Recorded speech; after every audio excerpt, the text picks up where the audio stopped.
All right, guys, just in time for the holidays, we have some firmware updates on the DJI Mini 4 Pro as well as the DJI Air 3. So I'm going to make a separate video going through the firmware updates on the Air 3. In this one, let's talk about the Mini 4 Pro. Now, the 4 updates we have on the Mini 4 Pro, the first one is Vision Assist, the ability to see what the camera sees. These obstacle avoidance cameras, you are able to tap into those and see what those cameras see while you're out there flying. Next, we have ActiveTrack Auto Mode, which allows you to then throw your drone up in the air, have it track you, and it'll automatically just do different types of tracking maneuvers. Next up that we have is this right here, the ability to hook up your DJI goggles to your goggles Integra, as well as the motion controller to hook that up to the Mini 4 Pro. And last update is the ability to turn off the downward positioning sensors. So if you are flying your drone really low to the ground and you wanted to be able to fly it that low, or you are landing or taking off from moving objects, you are able to turn off those bottom sensors.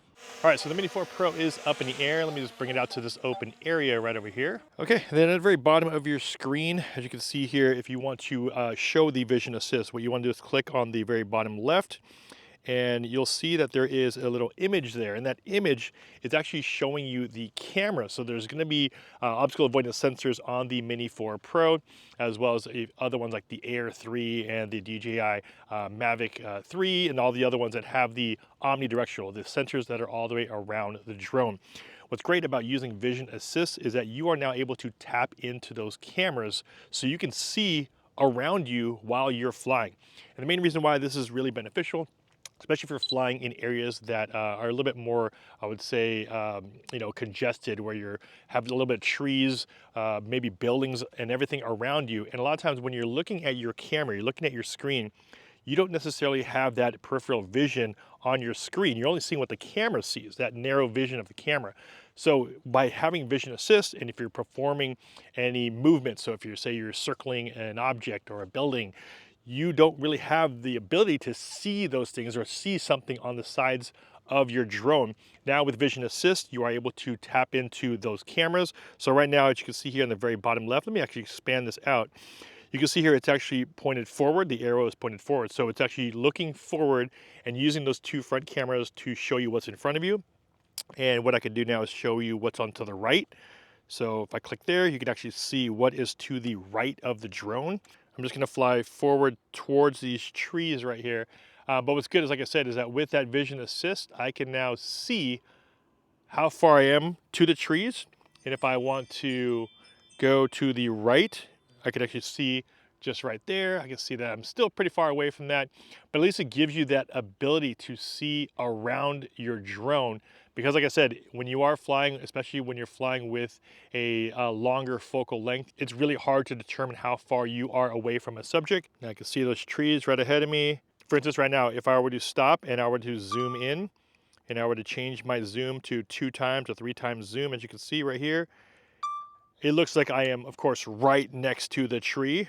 But as you can see here with my Vision Assist, it's actually still pretty far away.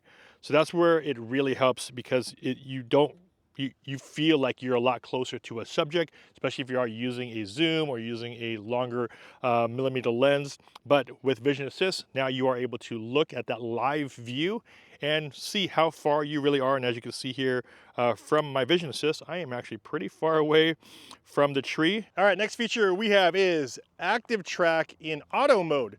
So normally in ActiveTrack, you would select the position of the drone, whether you want it in front of you, behind you, or you want it to go around you by drawing on the trace wheel. Now we have the ability to just throw it into auto. So all you have to do as a subject is focus on, just for me, I'm gonna be riding my bike, focus on riding your bike, and the drone will automatically, ideally, keep you in the follow mode in ActiveTrack, but the drone itself will go into auto mode, which means it'll just freely circle you, go around you, do a bunch of different things. And the great thing is you have the omnidirectional sensing, so you have that obstacle avoidance all the way around. So if the drone is going backwards, ideally you'll still be able to have that ActiveTrack or the obstacle avoidance sensing so that you don't crash into anything going backwards. But let's test it out. ActiveTrack with auto mode. All right, so now that the drone is up in the air, let's go ahead and circle myself, which is subject, and go to ActiveTrack. And as you can see here, we have another feature called auto, which we did not have that before. So let's select ActiveTrack, let's select auto, And let's see what that does. Here we go, hit go. And it is going to, I believe, just do different follow me functions as I move. So let's try this out.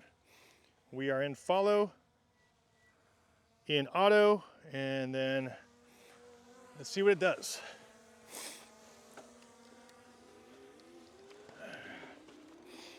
Here we go.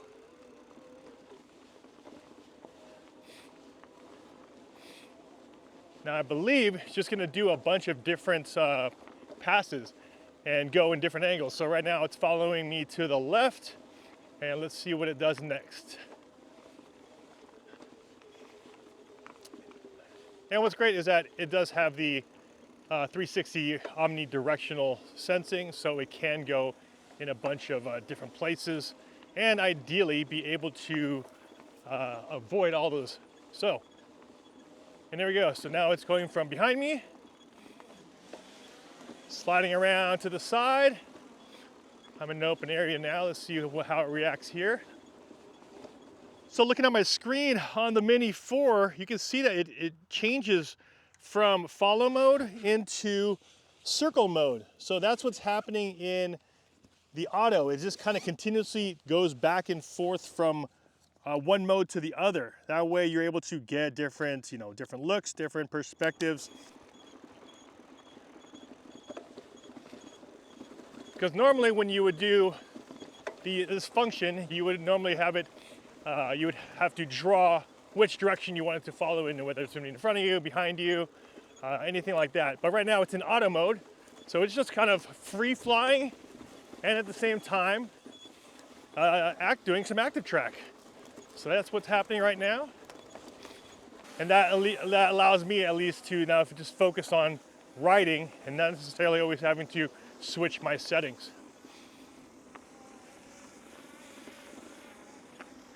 Now the drone is actually in front of me, so it's going backwards. And again, that's the reason why you're able to do something like this, is because we have that 360 omnidirectional sensing, just in case the drone were to come up on some obstacles. All right, next update we have is this. We have the ability to now control the DJI Mini 4 Pro with the motion controller, as well as see what the drone sees through your Goggles 2 or your Goggles Integra. And of course, to get everything working properly, you're gonna need to download the latest firmware on everything from the drone to the app to the goggles. Make sure that all the firmware is updated. If you do have some questions about how to link everything, how to do the firmware updates, I'll make sure my other video is posted above, as well as down below in the video description. All right, so with everything hooked up and everything synced to the motion controller and the goggles, let's just take it up for a quick little spin just to test it out. Okay, and then to start it up, we should be fine with the double tap on this orange button now. Double tap. Oh, let's see where we're missing. Okay, flight safety, hit normal, normal. Okay, good. All right, and we should be up in the air. There we go. We are controlling the drone with the motion controller. So cool. Let's go up in the air. Let's get away from these people over here. Now, one thing I am noticing is that you are going to get a little bit different of a flight because it is a 3-axis gimbal, and if you're flying it like an FPV, of course, it's not going to be as stable as you would normally fly a Mini 4 Pro. I forgot how cool this is. So used to flying, of course, with the Avata as far as the motion controller goes, and now we are doing it with the Mini 4 Pro. Hit some golf balls over here. Now here I'm just kind of whipping it around, but if I were to fly a Mini 4 Pro normally, I would try to get a little bit smoother movements. Here I'm just kind of moving the motion controller all the way around. Just the same way we would with the Avata, we are now flying with the DJI Mini 4 Pro. I swear, the motion controller is something else. It definitely is such a fun way to fly. It's so weird, people don't really realize it, but it is actually a very fun and intuitive way to fly this drone. To do a landing, I do like the fact that we have that update so you can actually control it with a joystick now. All right, next feature we will talk about is the ability to turn off the vision positioning sensors at the bottom of the drone. A lot of times if you want to fly closer to the ground, some people want to get a little bit closer, if you have those vision positioning sensors on then the drone will be a little bit more restricted. It'll actually sense the ground. So if you want to get really, really close to the ground, or if you're trying to land or fly on a moving subject and moving, you know, on a boat or something like that, you're going to want to turn those off. Now, right now the drone is above me right here, and the vision positioning sensors are actually on. So if I bring the drone down a little bit, and if I press down, the sensors are coming on right now. Now, I'm not able to go any lower. If I try to push the drone down a little bit lower, it'll automatically go into that landing mode. Now, like I said, if you wanted to fly close to the ground and you don't want it to go in that landing mode, you're gonna want to turn those positioning sensors off. So let me go here. You're gonna go into your menu, go to safety. At the very bottom, it says advanced safety settings. Scroll down and it says vision positioning and obstacle sensing. If I turn that off, hit OK. There you go. And now I'm able to actually get the drone, as you can see here, lower to the ground. Now before that, it would actually stop, but now I'm able to get it. But the thing is, because those vision positioning sensors are off, the drone will drift a little bit. It's not using the sensors to keep the drone stable. But I am able to get really low. As you can see right here, I'm able to get low, really low to the ground without having those sensors push my drone back up. So if I did want to get something really low like this, I'm able to do so without any problems, just like that. As well as if I'm going to be landing on something that's moving, if I'm landing on a boat, landing on just uneven surfaces, and because the sensors are off, you have to land it manually, you have to land it nice and slow, or else you're just gonna come crashing straight down if you were to pull that joystick, that left joystick down. So you actually have to manually try to land it softly. So this is with the positioning sensors off. Now what I'm gonna do is I'm gonna come down here and slowly land just like this and pull down that stick, and then it'll automatically turn off. Now let me show you what happens with the vision positioning on. If I turn that back on, turn it back on, and if I were to try to land, and I pull this down, let me actually find a little place that's a little bit better. Okay, so right here. Okay, so now the vision positioning is on, which means if I pull down my left stick, it'll sense the ground, then now go into automatic landing. And there it is, a bunch of new updates on the Mini 4 Pro, everything from vision assist, hooking up some goggles, ActiveTrack 360, as well as the ability to turn off those sensors here at the very bottom. And like I mentioned earlier, I'm gonna have a separate video with the Air 3. So if you guys do wanna see that, make sure you guys are subscribed to the channel. As always, if you guys got some value from this one, a big like would be much appreciated. This is also Stasio with FlytPath.com. See you next video. Take care.